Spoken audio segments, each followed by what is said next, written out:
Maharashtra bulletin, आपला महाराष्ट्र, आपली बातमी।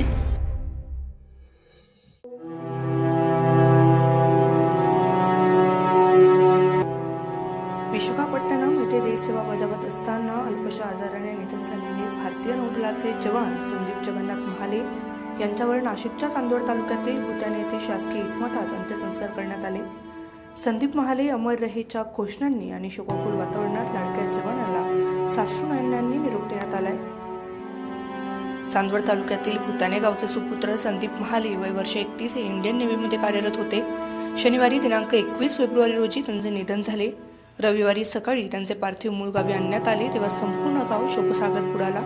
त्यांच्या अंत्ययात्रेसाठी गावातील घरासमोर रांगोळ्या काढण्यात आल्या होत्या तर नागरिकांनी फुलांची उधळण करून आपल्या वीर जवानाला आदरांजली वाहिली। त्यांच्या पत्नी अर्चना, आई शीला आणि वडील जगन्नाथ यांच्यासह नातेवाईकांनी केलेला आक्रोश हा हृदयद्रावक होता। शासनाच्या वतीने नायब तहसीलदार विजय कचवे यांनी पुष्पचक्र अर्पण केले तर लष्करी जवानांनी हवेत बंदुकीच्या फेरी झाडून मानवंदना दिली आहे। विशेष म्हणजे संदीप महाले यांची अवघ्या 3 वर्षांची मुलगी आदिती हिने पित्याला मुखाग्नी दिलाय तेव्हा उपस्थितांचे डोळे पाणावले होते। या प्रसंगी खासदार भास्कर भगरे, पोलीस निरीक्षक कैलास वाघ, सिद्धेश्वर आखेगावकर, जिल्हा प्रमुख नितीन आहेर यांच्यासह अनेक राजकीय आणि सामाजिक क्षेत्रातील मान्यवर मोठ्या संख्येने उपस्थित होते। महाराष्ट्र बुलेटिन, आपला महाराष्ट्र, आपली बातमी।